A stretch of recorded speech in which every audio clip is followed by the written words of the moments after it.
Hello everyone and welcome. This is Michaela, HP CareerNet and Health Promotion Live. Thanks for being here. It's Friday. Yay! Today we've got David Ballard from the American Psychological Association who's going to talk about Beyond Workplace Wellness, a comprehensive approach to creating healthy, high-performing organizations. Before I turn it over to Kelly to introduce him, let me remind you that if you choose to use this for continuing education, the coupon code is in the chat box. Feel free to use that. If you, totally optional, up to you, no pressure. If you have questions during the webinar, type them into the chat box and we will get to as many as we can at the end. And let me also just do a really quick HP CareerNet infomercial. We were able to do all these webinars but through the, I guess the expenses to do all these webinars are paid for by HP CareerNet. So that if your organization has jobs in health promotion related fields to advertise, please encourage them to advertise them through the HP CareerNet Partner Network. Commercial over. Kelly, would you like to introduce David? Sure. Awesome. Today we have Dr. David Ballard. He's the Assistant Executive Director of Corporate Relations and Business Strategy at the American Psychological Association. And, please forgive me, I'm not well rehearsed today. And he told us we could make it up too. And yeah, he did say we could make things up, so you should only believe about half of what I'm saying now. In this capacity, he spearheads the Psychologically Healthy Workplace Program, an initiative designed to help employers create a workplace culture that promotes employee well-being and organizational performance.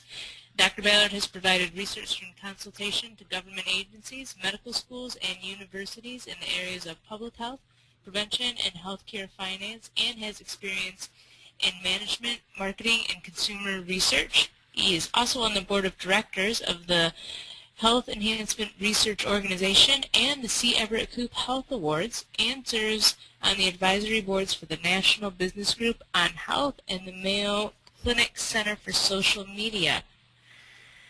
In reading all that, we're really lucky you had time to come and see us today. And we're lucky that we've actually had time to get him to present after reading all those credentials, and because I suspect you didn't cover half of them. So, David, are you ready? I am. Thanks, Michaela. Thanks, Awesome. Kelly. And I'm actually exhausted from just hearing the introduction. So with that, I'm going to open it up to questions. Just kidding. Anyway, we're going to talk today about a psychologically healthy workplace and what that means. And we'll get to the definition in a little while. But this is an important issue because adults spend a majority of their waking hours at work, and so it has a huge impact on our lives. The American Psychological Association conducts a survey every year where we look at stress in America. And in our most recent survey, 70% of respondents said that work is a significant source of stress for them. Add the economic situation we've been in recent years to that, where people are concerned about money, people are worried about the economy, and it's really piling more stress on top of the already existing stress people feel when it comes to their work. In fact, in our survey, 64% of people reported that their employer had taken some kind of step to reduce costs as a result of the recession. So it was things like layoffs and cutting benefits, requiring unpaid days off, increasing work hours. Essentially, organizations were looking to do more with less. They had to scale back what they were spending, scale back their workforce, and that's fine in the short term in order to get through a difficult time. But what we've seen is, even though we're at the front end of a tentative recovery, we're seeing some companies and industries return to profitability, what hasn't happened is those benefits and those cuts have not been restored yet. So the employees that had taken that burden on to help their employers get through tough times, to help each other make it through these difficult circumstances, they haven't had those things put back. So they're continuing to experience that increased stress despite the fact that things are turning around. And people aren't so willing to do that long term, and it's not realistic to expect people to be able to hold on to that level of pressure pressure and stress long term. When we dig in a little bit deeper and see what is it exactly that are stressing people out at work, low salary tops the list. People say they're not getting paid enough, compensated what they feel like they're worth. And pay is one of those issues that when it's not enough or perceived not to be enough, then it creates a problem. It creates those negative reactions from employees. Once it rises to a certain level where people feel like it's adequate, it really doesn't add any more to their positive experience at work. So pay is one of those things that you have to have enough compensation so that money isn't an issue anymore. But after that, you have to factor in other things. If you really want people to have a positive work experience, be truly engaged and committed, and do their very best. If you look at the results of the survey, immediately following low salary was a lack of opportunity for growth and advancement. So people didn't feel like they had anywhere to go. They didn't have any opportunities for growth. Additionally, people reported too much work. They were having to work too many hours. And there were unclear job expectations, and that was compounded by the fact that they were often having to pick up additional work for the slots that had been cut, the employees who had been laid off during the recession. So there are a lot of factors that we need to take into consideration, and organizations have really been struggling. And start at noon, so in addition to the struggles that organizations faced, employees have also been facing those difficulties as well. So despite that fact, and despite the fact that many organizations are struggling, some companies, some employers actually do understand that link between employee well-being and the performance and success of their organization. These are the kinds of companies that are putting programs and policies in place to help support employees, to help the performance of the organization, and they're achieving results. So they're able to lower their healthcare costs or at least slow the rate of increase, which is sometimes the best we can expect nowadays. They're able to improve productivity and performance and see a bottom line result. So in the past, there were organizations who would do things to take care of their employees because they believed it was the right thing to do. And certainly it is. No one would argue with that, or I certainly wouldn't argue with that. But on top of it being the right thing to do, it's also smart business. It makes good business sense to make sure your employees are at their best so they can contribute to the organization. So in short, what those organizations are doing is creating a psychologically healthy workplace. And right up front, I want to correct some misconceptions about what I'm talking about when I'm describing a psychologically healthy workplace. As a psychologist coming from the American Psychological Association, often people think that all we're concerned with is mental health. So depression in the workplace, workplace stress, EAP services, mental and behavioral health benefits. While all of those are important components and really necessary for a high-performing organization, that's the tip of the iceberg. When we talk about a psychologically healthy workplace, we're talking about health in a broader sense. An organization that's psychologically healthy is one that puts practices in place, programs and policies, that contribute to employee well-being and organizational performance. And those two things affect each other. So when employees are healthier, the organization performs better because the employees are performing better. When the organization is healthier, that contributes to employee well-being. So it's a cycle that if you get it in place, functioning well and having a positive effect, it feeds into itself and improves the outcomes for other parties. What I see happening right now is when I went to business school, I was taught, as most people are in business school or have been in the past, that the ultimate goal in business is to maximize shareholder return. And I think what we're seeing is a shift away from that to an approach that really I conceptualize as optimizing stakeholder value. So it's small changes in words, but it has a really big meaning because you're not looking to get the most for any one stakeholder that's in the mix. You're looking to get the best possible outcomes for all of the parties involved. So you want to get good outcomes for the company, obviously, for the management and leadership of the company, for the employees, for the community that the organization is embedded in. There are a lot of different stakeholders that come into the mix. And to find the optimal balance there, sure, you could squeeze more productivity out of your workforce, but at what cost to their health and well-being? Sure, you could lavish more benefits on your workforce, but at what cost to the organization's bottom line? So it's about finding that balance. And organizations are creating these psychologically healthy workplaces, and there is no single best way to do that. There are a variety of ways to create a healthy workplace, but the kinds of practices that we see and that we're talking about tend to fall into 5 buckets. Health and safety is the obvious one, but then you also have things like work-life balance and flexibility, employee involvement, employee recognition, opportunities for growth and development in the organization, and all of that is held together by a hub of effective two-way communication.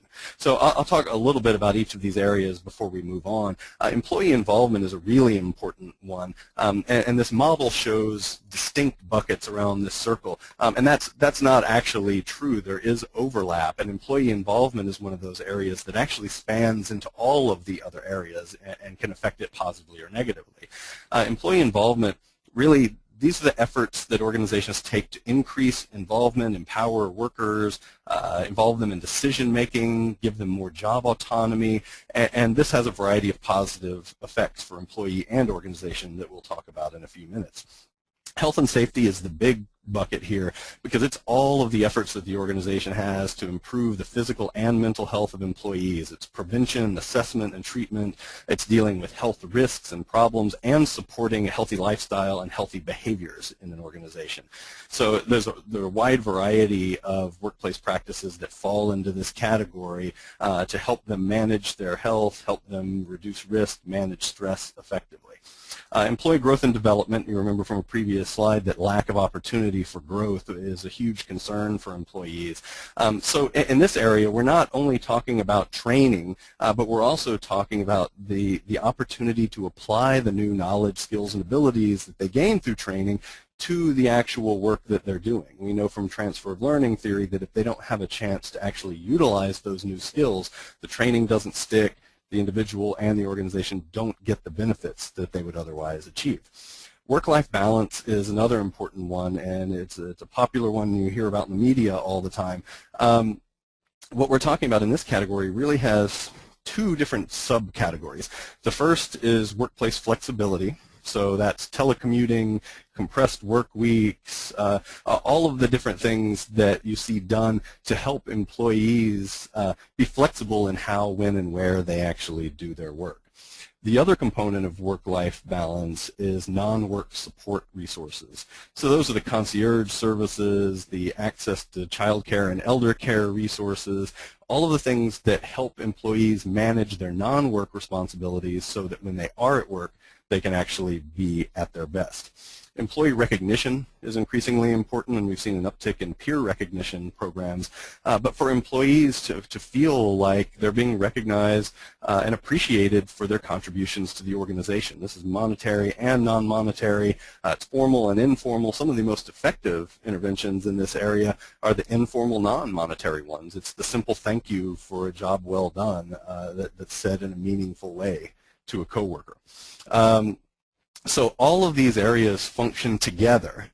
And one of the problems that we often see in workplace wellness interventions is it's done piecemeal. You put in a weight management program, you put in a fitness facility, you put in a smoking cessation program. None of those programs exist in isolation. They all interact with each other, as you can see in the model. So you really have to take a systems approach and look at holistically, how are all of the components of what you're doing functioning together to work effectively to enhance well-being, improve functioning, and create positive outcomes for employees and the organization. The other important aspect of this model is the big box around the outside, and those are the contextual factors. These are really important in customizing the workplace practices to meet the actual needs of the employees and the company. Because one size doesn't fit all, a lot of the success of these programs has to do with how well an organization tailors what they're doing to meet those actual needs. So when we talk about context, there are external factors like demographics, like the geographic area the company is located in, the market environment, who the competitors are, legislative and regulatory issues, as well as public opinion and media. You certainly if every time an employee picks up a newspaper, turns on the TV, they hear or read a story about work-life balance, you can bet it's on their mind. And if your organization isn't building in flexibility, you can bet they're wondering why that is that you're not doing that. So there are a lot of external factors to be considered. And then internally, there are a variety of factors that have to be taken into consideration. A lot of these factors are the things that you typically think of when you talk about organizational development. So it's things like the structure of the organization, the technology infrastructure that you have available, the strategy, the vision and mission of the organization, the organizational culture, the communication channels that are there, leadership style, management practices, all of those things that are very unique from one organization to another. So you have to take those into consideration, and lifting and laying and a solution from one organization into another doesn't necessarily create the desired result. So you've got to customize based on all of these different factors. So how do employees benefit when you create this psychologically healthy workplace with all of these pieces working together? Well, better physical and mental health are the obvious ones that we tend to think of, but there are other outcomes as well that are equally or sometimes even more important. Employees in a healthy workplace are more satisfied. They say the morale is better. They're more motivated and committed to the organization. They say the work climate is more positive, and they're better able to manage the stress that they face on a daily basis. So there are a variety of ways that employees benefit from a healthy work environment. Now, the benefits aren't limited just to employees. The organization also benefits in a variety of ways. You can see on the right side of this slide, here are the things that organizations are often concerned about: reducing healthcare costs, preventing accidents and injuries, reducing the turnover rate in the organization, lowering absenteeism, and reducing presenteeism. That's when people are physically showing up at work, but for all purposes they've checked out, whether it's because of a chronic health condition, whether it's because of the stress that they're facing or a mental health issue. They're not performing at their best, and so there's a big productivity loss there. And presenteeism, in many estimates, actually accounts for a bigger loss than absenteeism does. More important, I think, than the right side of this slide here are the elements that are on the left. Creating a psychologically healthy workplace improves performance and productivity. It can help you be an employer of choice so that you can attract and retain the very best workers, which is often what you need nowadays to have a competitive advantage in your marketplace. It can improve product and service quality. It can enhance customer service and satisfaction ratings. So there are a lot of things that really contribute to performance. And ultimately, for an organization to be successful, it's about how well they're performing. It's not just about managing the negatives on the right side. It's about excelling and really functioning at their best. And that's where psychology comes into the mix.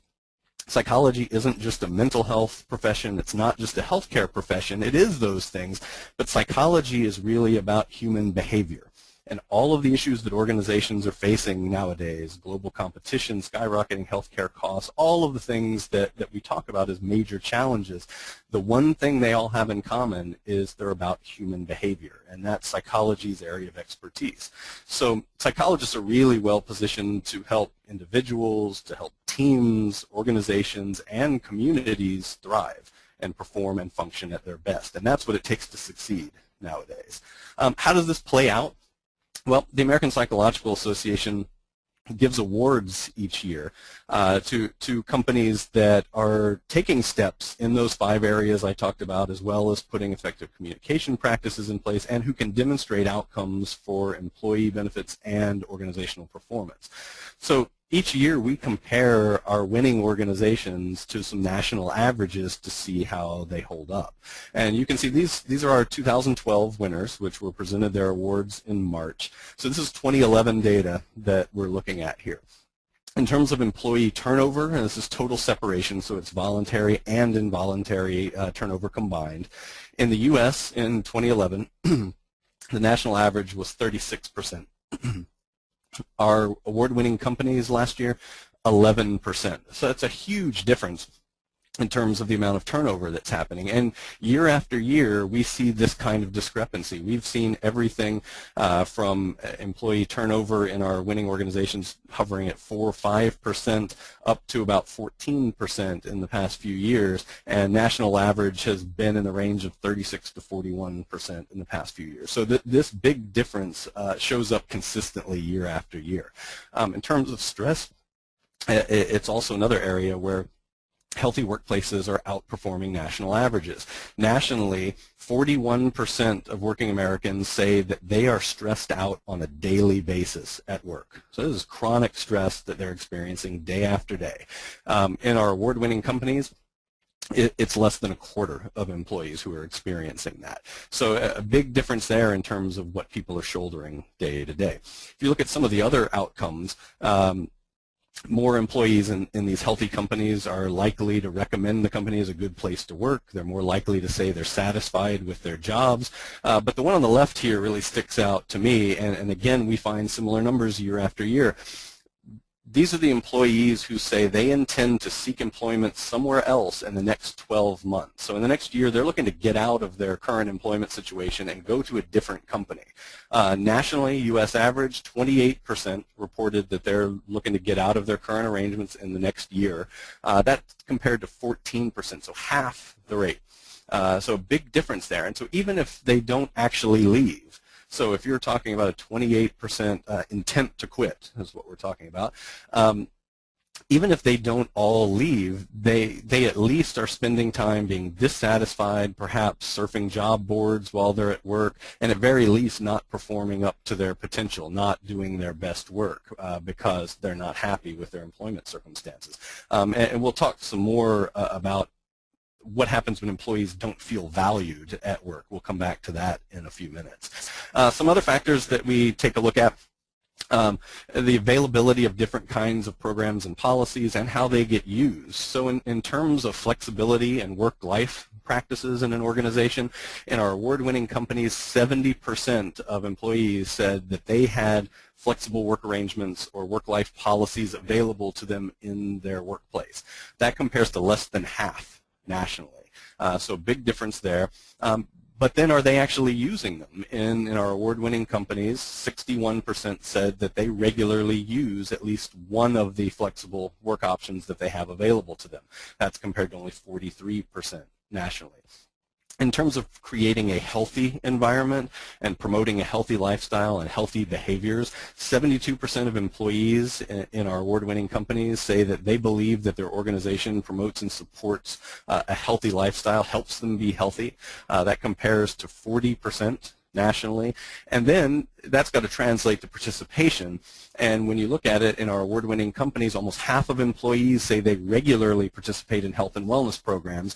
And when you're evaluating health promotion and wellness programs, a participation rate of about 50% or higher is generally seen as pretty good. So in these companies, we're hovering right around 50% of employees, not who say that, yes, I fill out a health risk assessment or do some tiny piece of involvement, which is often what we're trying to incentivize in organizations.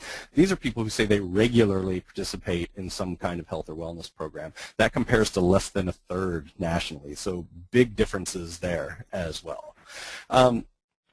In creating a psychologically healthy workplace, it's really a process. It's not something you achieve and then it's static and you remain there. It requires a multi-level approach and an approach that really focuses on process. In terms of the different levels, we spend most of our time, money, and energy at the tertiary level. That is helping people once they're already experiencing some kind of problem. Those are the healthcare claims, the healthcare services that are actually delivered. And it's very expensive to do that. The secondary level interventions, these are the wellness programs. These are the things that are designed to help keep people healthy or get them healthier. So the wellness programs that help them make better choices, engage in healthier behaviors. And the most underutilized type of intervention or level of intervention is a primary intervention. And this is really about prevention.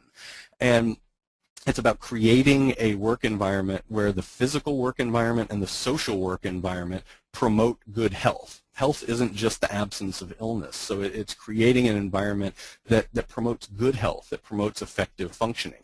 That's everything from having signs by the elevator encouraging people to take the stairs, while at the same time obviously making sure that the stairs are safe, sometimes having music in the stairwells, and easy access to that. It's having healthy food options in the vending machines and cafeteria. It perhaps is changing the price structure of those food items so that the healthy choices are the least expensive. You want to make the healthy choices the easiest ones to engage in. Socially in the environment, it's also about how the workspace is structured, how teams are configured. If you have work groups that are supposed to engage in lots of team-type activities, you need to have workspace that facilitates that. If you have people who need to have sustained attention and focus on tasks that they alone are working on for hours at a time, then you need to have individual workspace. Increasingly, organizations are building flexibility into their workspace design so that the space they have available can serve multiple functions. It can be reconfigured to be used for whatever the intent is at the time. So these primary level interventions about shaping the environment to keep people healthy. There's a great quote that I love to use. It's from the Indian philosopher Krishnamurti, who said, "It's no measure of health to be well adjusted to a profoundly sick society." I'll say that again. It's no measure of health to be well adjusted to a profoundly sick society. The same could be said for organizations. We spend most of our time focusing on individual level interventions, but yet we're not shaping the work environment itself to be healthy. And if you try to do interventions to keep an individual healthy and then dump them back into an unhealthy environment, that'll work against the very outcomes that you're trying to achieve. Creating a healthy workplace is also a process, and the process you see here is really based on an action research model. It starts with a good assessment, and this is where many organizations who are trying to put wellness programs or health promotion programs in place, it's really where they run into problems. They don't start from a good assessment. To identify what the actual needs are in the organization and then build from there. They jump straight to wanting to apply something that a vendor is trying to sell them, trying to apply a program they see done in another company that they think is great, rather than starting with trying to identify what their actual needs are. In doing that initial assessment, you have to really figure out what your purpose is. What are you trying to accomplish? Figure out a strategy for accomplishing that, and then select instruments and metrics. How are you going to measure that so you can get a baseline or a read of what that actual need is? It's important to use a multi-method approach, so you're not relying solely on healthcare claims or solely on an employee survey, to really look at qualitative data, quantitative data, so that you get some hard numbers, but you also flesh it out to understand what that really means. This also, in doing the assessment, you have to consider the context, all those contextual factors that I mentioned early on. And when you're measuring, you're looking for a convergence of data, so things that are telling you the same thing from multiple data sources. When you put it all together, what picture does it paint for you?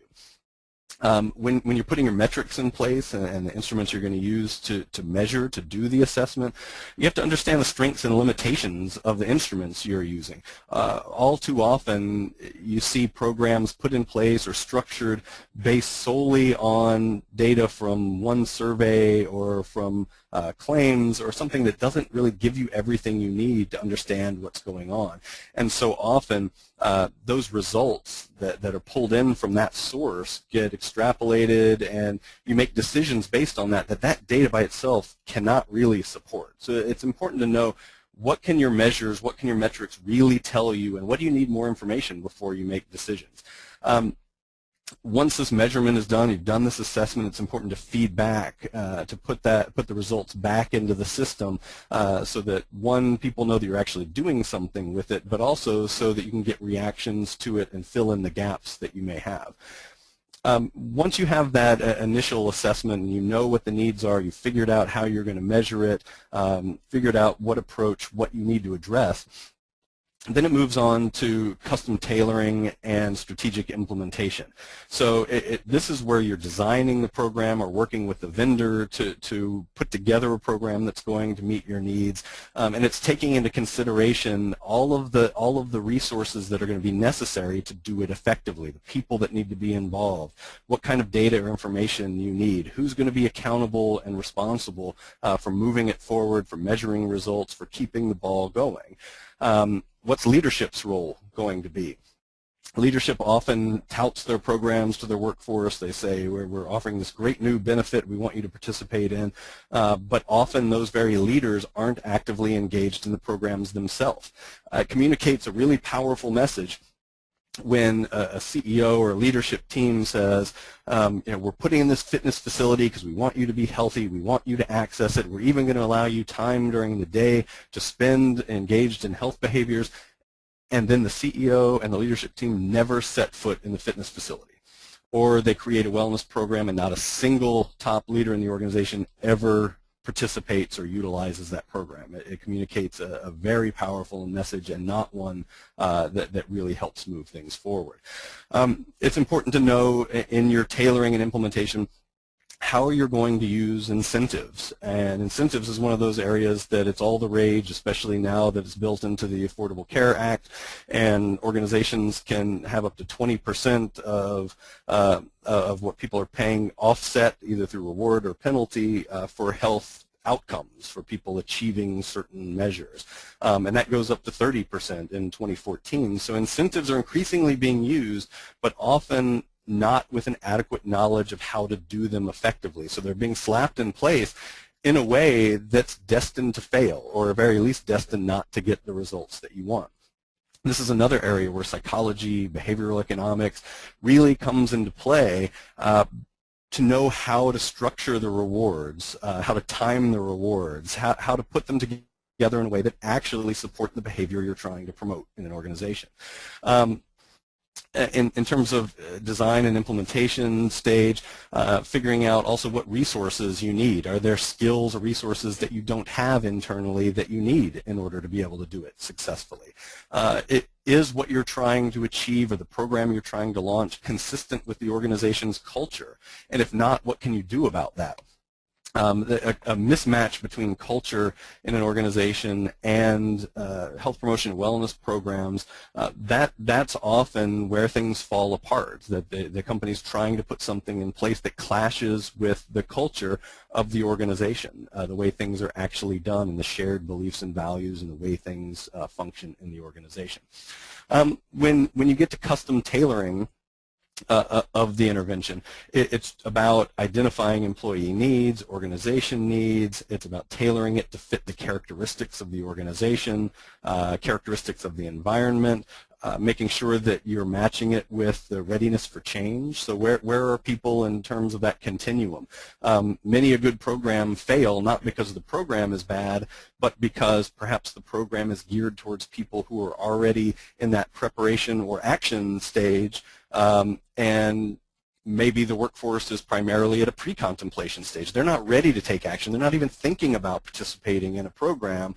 Program may be great, but overshooting where people are in terms of their readiness for change. So important to consider that at this stage as well. And then employee involvement really comes in that tailoring and implementation as well. How are you going to involve employees at every step of the process? How are you going to involve them in the assessment? How are you going to involve them in the design and development of the workplace practice? How are you going to involve them in evaluating that as you go? And making sure it's not just a simple employee survey where they fill it out once a year and the results disappear into some black hole and they never hear anything from it, and believe that, why bother, because nothing we say ever gets used, nothing ever changes. It's about real substantive involvement every step of the way. When you get to the ongoing evaluation, this feeds back into the assessment at the top and the cycle continues. So you need to evaluate programs relative to the vision, mission, and goals of the organization. You may evaluate them relative to the baseline that you measured during that initial assessment. So how is it changing from where you started?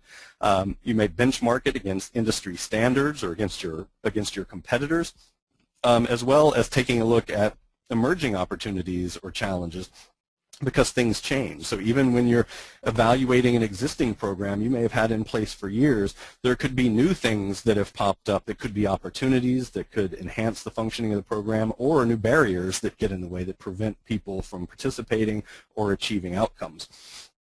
This ongoing evaluation is used to refine programs, to do course corrections. So if a program is started out great and it's starting to fizzle, it's starting to veer off course, you can use this ongoing evaluation to identify what's happening and get things back on track. You can also use the ongoing evaluation to balance outcomes. So employees may be getting great benefits, they may be achieving fantastic results, but the organization may be losing money on the program. Similarly, on the other side, an organization may be seeing great results in terms of productivity, in terms of some of those other performance outcomes we talked about earlier, but it may not be functioning well for the individual employee. So this is the point that you want to look at that optimization of outcomes that I described earlier. How is it working for all of the different stakeholders, and balance that out if you need to. And then finally, in this evaluation, to help you identify barriers that may be in place that you need to address or remove to truly get the results that you desire.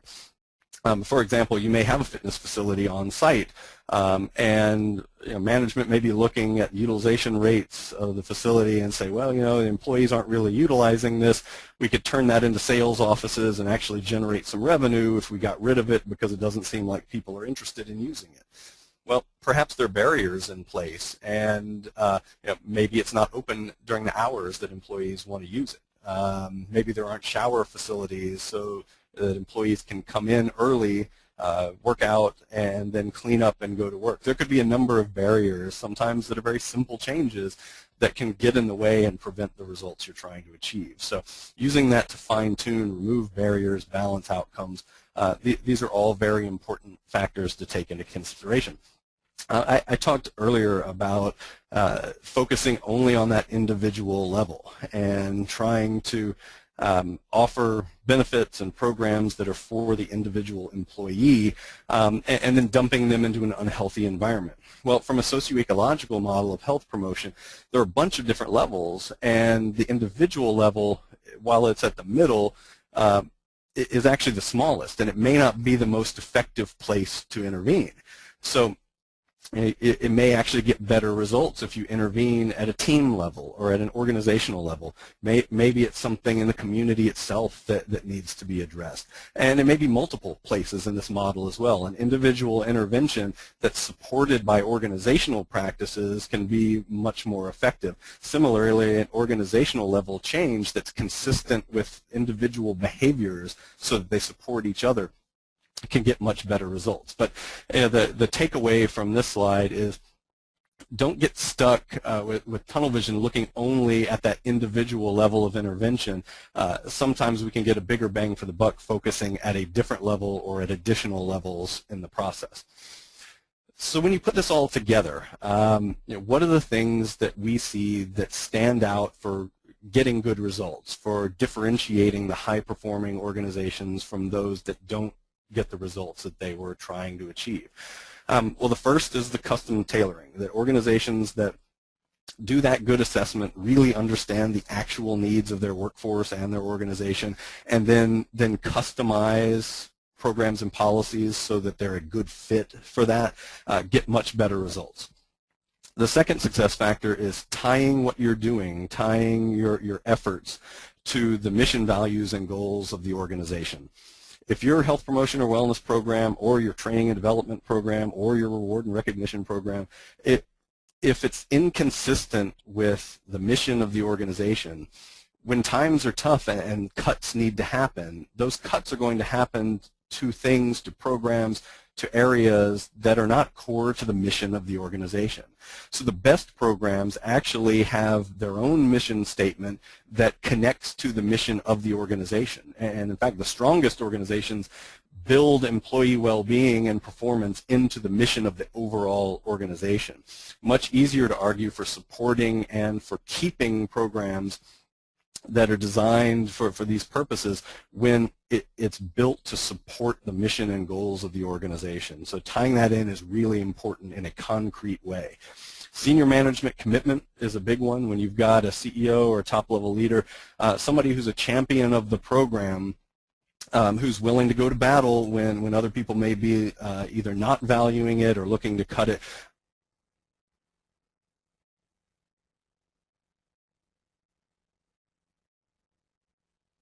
I talked about involving employees from top to bottom, from the initial assessment through design, implementation, and evaluation. But it's also important to have champions on the ground in organizations, champions in the actual work units, because sometimes a communication or message from somebody who's 3, 4, 5 levels up in an organization who an individual employee may never have even met in large organizations isn't as meaningful as having a champion that's in their actual work unit or on their team, somebody they work with and they trust their opinion, value what they have to say. So building those champions in. And in part of the design and implementation stages, it's figuring out how you're going to carry the communications related to the program, how you're going to encourage involvement and participation, and how you're going to build in that ground level support so that they're part of the program to get employee buy-in, participation, and truly have them engaged. Effective communication mechanisms is really critical, and this isn't just the top-down communication. Yes, you need that so that employees are aware of programs that are available, they're encouraged to utilize them, they believe that the organization supports them in being healthy, but it's also the upward communication so that employees' voices are heard, that their input is used to actually help design and develop the program itself. So it's effective two-way communication built in. Taking a continuous improvement approach is also critical to success so that you don't throw the baby out with the bathwater. If a program doesn't get the desired results, rather than just getting rid of the program, that process I described earlier when you're doing the evaluation and you can identify the tweaks you can make to the program to make it better, to make it more effective, it's critical to success. You can't expect to get ideal results at the beginning, and we know that for some wellness programs and health promotion programs, it could take 2 or 3 years to actually get the results that you're hoping for. It may not happen immediately. And then finally, taking a systems approach, so not looking at things in isolation, not thinking you can slap together in a piecemeal kind of way the various programs you have in place and have a very fragmented approach with different parts of the organization, different people in the organization being responsible, and no overarching umbrella, no overall strategy that ties everything together. It's critical to success, and organizations are complex systems. They're open systems. All of those pieces, the individuals, the teams, the company, the community it's in, all of those interact with each other, and you need to consider how all of those factors influence and either facilitate what you're trying to accomplish or get in the way of what you're trying to accomplish. Back to what happens when employees do and don't feel valued at work that I alluded to earlier in the presentation. In APA's survey that we did, we asked employees if they feel valued at work. And I was surprised to find and disheartened to find that only 54% of respondents said that they think their organization values them. Only 54% says they feel valued by their organization. That's terrible. It's just over half. So there's a huge portion of the workforce who feels like the company doesn't even value me. And look at what happens when that's the case. Employees who say they feel valued, 93% said they're motivated to do their very best for the organization. Compare that to a third for employees who don't feel valued. 93% versus 33%.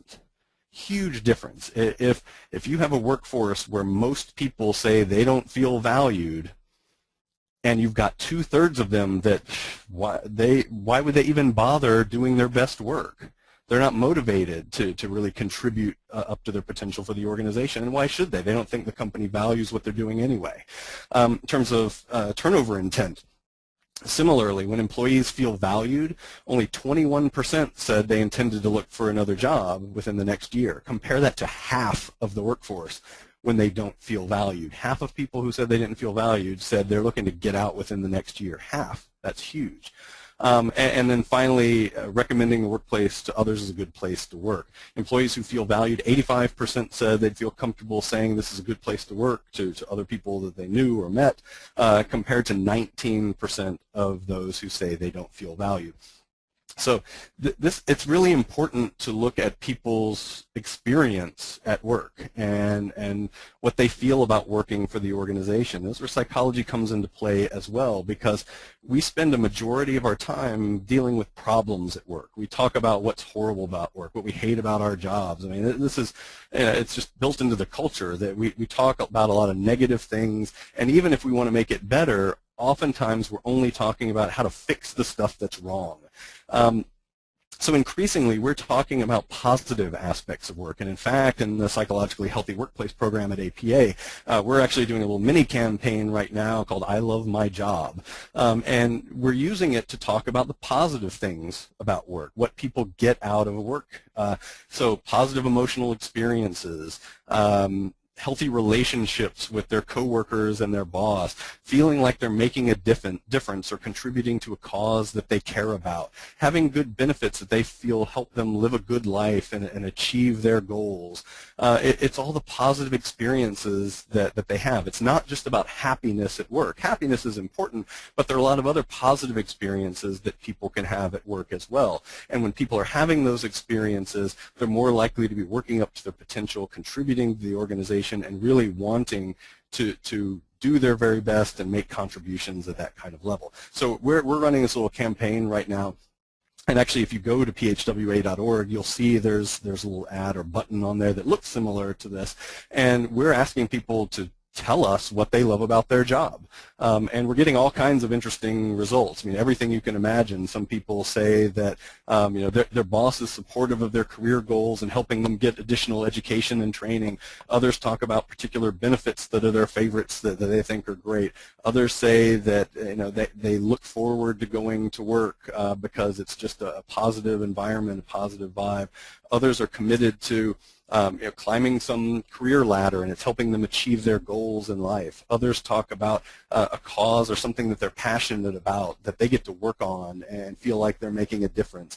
So you can go there and tell us what you love about your job, and we're actually highlighting some of those on our Facebook page and our Twitter page, as well as in our blog. And once a month we pick our favorite and we actually send a little treat to that employee to share with their coworkers. So it's a fun little campaign that gets us talking about the positive aspects that are going to contribute to performance and success, not just the negative aspects of work. I'll give you a little bit of info about the Psychologically Healthy Workplace program itself at APA, and you can read more about that on our website. But in addition to the awards that I talked a little bit about when I showed you data comparing our award winners to national averages, the awards are actually done at a local level. Our affiliated state, provincial, and territorial psychological associations, they actually present the local level awards, and organizations go through a process of applying for those awards where they fill out written applications, qualitative and quantitative. Employees complete surveys. Psychologists go out and actually do a site visit and make observations and meet people in the actual organization. There are short essay questions. And then we do, it's a good assessment with multiple components, and we look for convergence. We're looking at all those areas that we talked about, the 5 buckets, communication and outcomes. And organizations that are performing well in those areas receive awards at the local level. When they win those awards, they're eligible to be nominated for APA's awards, which span North America. It's actually U.S. and a number of Canadian provinces. And that's a very competitive process because they're all companies who have won at the local level. This isn't just for the big multinationals. We have a lot of small and medium-sized companies apply. We have a lot of not-for-profit organizations apply. We even have government, military, and educational institutions apply. And one of our core messages is that any kind of organization can create a healthy workplace. It's not just for companies who can spend millions of dollars or hundreds of thousands of dollars on this.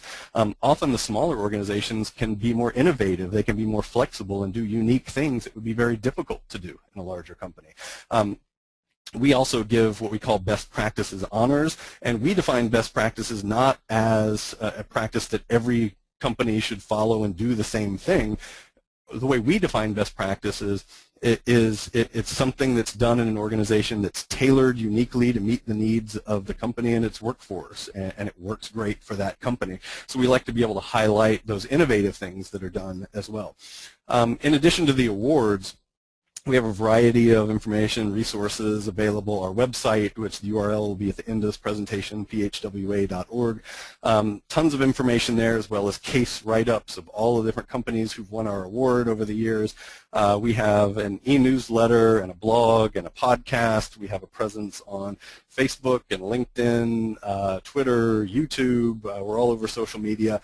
And we also are doing some small programs. In fact, we've got a program coming up on June 28th in Chicago, where it's a one-day conference where we're talking about a variety of psychologically healthy workplace practices. Everything from what neuroscience has to tell us about leadership and wellness to incivility and bullying and how we can address that in the workplace, a variety of topics, and a lot of really great speakers. Our goal is really to show the examples of organizations that are doing this well, but then also provide resources to help organizations of all different types create an environment that's good for employees and good for the performance and success of the company. The program has grown tremendously. We currently have 56 state, provincial, and territorial associations that have local awards, and more than 500 companies across North America have received those awards. Here's my contact information. Feel free to email me, or you can connect with me on one of my professional social media accounts on LinkedIn or Twitter. So you can connect with me there, and I post, especially on Twitter, I post lots of information about workplace health and wellness, business, psychology, healthcare, a lot of information that ties into a variety of these topics. And then you can also go to phwa.org, which is the website for the Psychologically Healthy Workplace program, to see all the information that I described earlier. So with that, I'm going to wrap up, and if we have a few minutes for questions, I'm happy to stick around for a few. Super duper. Well, we do have some good questions, I think. And thanks so much. Before I start reading those questions, thanks so much. It's so awesome to see the APA doing something that creates such positive energy and feelings. So, really congratulations on that. Thanks. It's one of the highlights of what I do, to actually be able to look at and talk about the good things that are being done and not just problems. Yeah, exactly. Yeah. Let's see. Okay, aside from the award winners, Bill would like to know, aside from the award winners, with increasingly reduced resources available to employers, how do you see the program, I guess, impacting employee program silos? That's one of the challenges that often comes up or often gets voiced, is that we don't have the money or the resources to do this kind of thing. And in fact, in smaller companies, it doesn't have to cost a lot of money to put healthy workplace practices in place. Some of the things that are most effective are the informal ones, and often the cost gets offset by the improvements in performance and productivity. If you're talking about a robust health promotion or wellness program that's well designed and put together, there's good research out there that suggests that the return on investment can be about 3 to 1, so it can pay for itself over time. But many of the things, if it's employees not feeling valued and recognized, you could put a recognition program in place in a company that could cost little to nothing, but could make a huge impact in terms of how employees are feeling, whether they're valued and appreciated. So it doesn't have to cost a lot, and sometimes in small companies, the most effective things are the more personal ones that don't necessarily cost a lot. The other thing I would add to that is tap into external resources out there in the community. Tap into if there are programs or resources available from a local chamber of commerce, a local chapter of the Society for Human Resource Management. Tap into resources from the American Heart Association, the American Psychological Association, American Diabetes Association. There's tons of information out there from nonprofits who are invested in improving employee health and functioning that are often no cost. So tap into those resources and use those as well. The silos, it's an important one to break those down, because especially in smaller companies, you may have resources available to you that you're not utilizing, and you may say, well, we can't build this big communication infrastructure around our wellness programs. And yet you may have a communications or PR person right down the hall, but they're not typically engaged in the internal communications around the wellness program. So tap into marketing and communications and PR within the company to help you more effectively communicate about the programs, use the internal expertise that you have, and break down some of those barriers. Wellness committees are great that bring together employees from different levels and different work units so that it's stopping those silos from happening, and it forces the components of the program to have to interact with each other and figure out how you can actually work together to get better results rather than having to expend more resources to do the same. Yeah, excellent.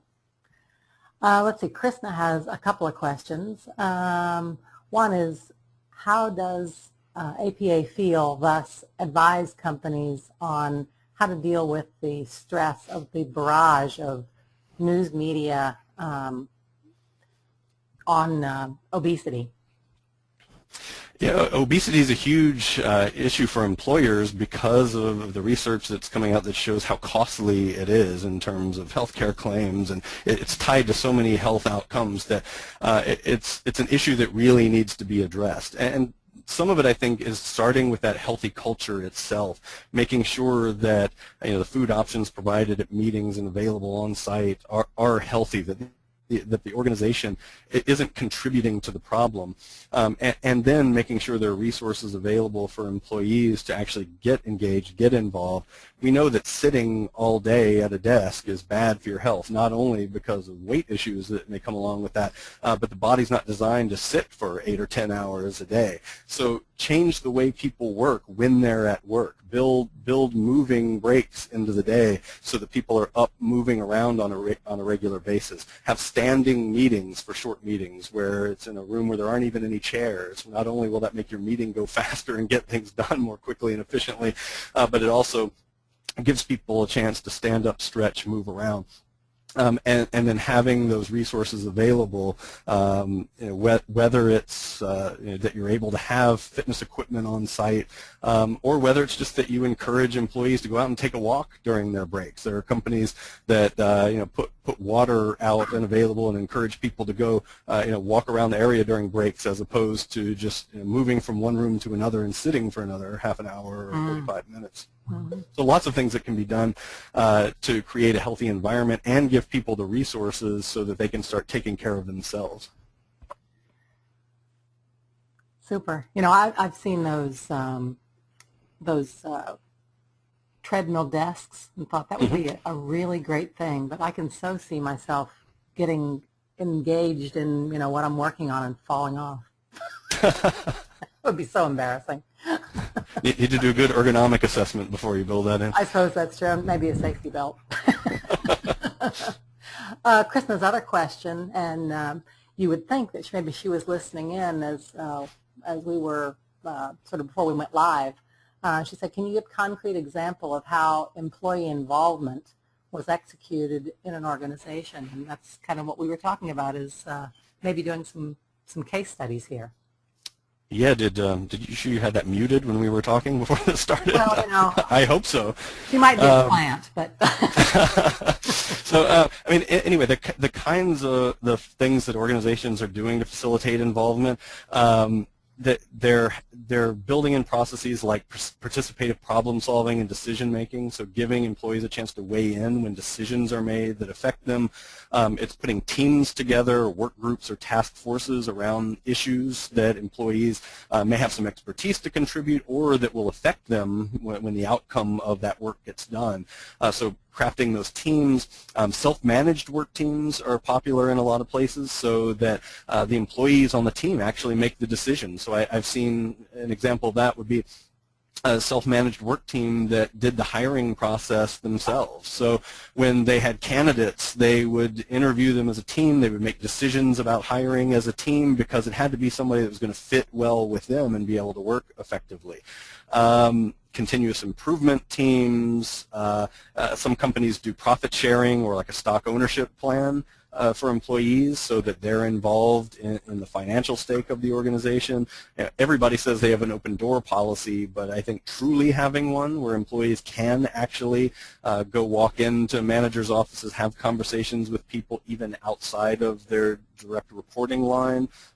Everybody gives it lip service. Do you actually do that in reality? In terms of performance evaluations, which have a bad reputation for good reason because they're often done poorly, but the multi-rater approach to performance evaluations so that people are evaluating their supervisors as well and their peers so that you're really getting input from all directions, not just from your immediate boss. So there are lots of different things involvement-wise that can be done, and the key is really finding the things that are a good fit for the company and for the employees who are there and providing enough options for employees to be able to choose what fits best for them, because there are employees who don't like to stand up and be vocal in a meeting, but they're willing to submit information in writing through a channel that's available to them. So you got to make sure that you've got different channels for people to be able to contribute so that wherever someone's comfort level is, they have an opportunity to actually be involved. Great. Wonderful. Well, we are out of time, but I want to tell you one more thing, David, that I love my job because I get to spend time with Krishna and Bill and Claire and everybody else who's with us today, but especially you. You are tough to pin down, that is for darn sure. I don't stop moving often. I know. I was just thinking as you were talking about, your Twitter feed. I mean, you are, I don't know how you sleep at night, and I don't know how you get sleep because I believe you have a small child. I have 3 children under age 7, so I pretty much don't sleep. Wow. I don't know how you do it. But I'm glad I love my job. That's how I do it. I love what I do, and I'm passionate about what I do. Yeah, I guess that's true. Yeah, if you love your job, it really isn't work. So anyway, having said all that, we do have a few more questions, but I will send them to you afterwards so that you can follow up with people as needed. Thank you so much for being here, and let's talk more about maybe getting some of those case studies in, because I think unique approaches to problem solving, I think, are always very inspirational because there isn't only one way to do it. Absolutely. We've got a lot of great examples, so let's find a way to make that happen. Super duper. Well, thanks everyone for being here. Thank you, David. Have a great weekend. It's going to be beautiful here. I hope it is where you are, and I'll see you again soon. Thanks. Bye.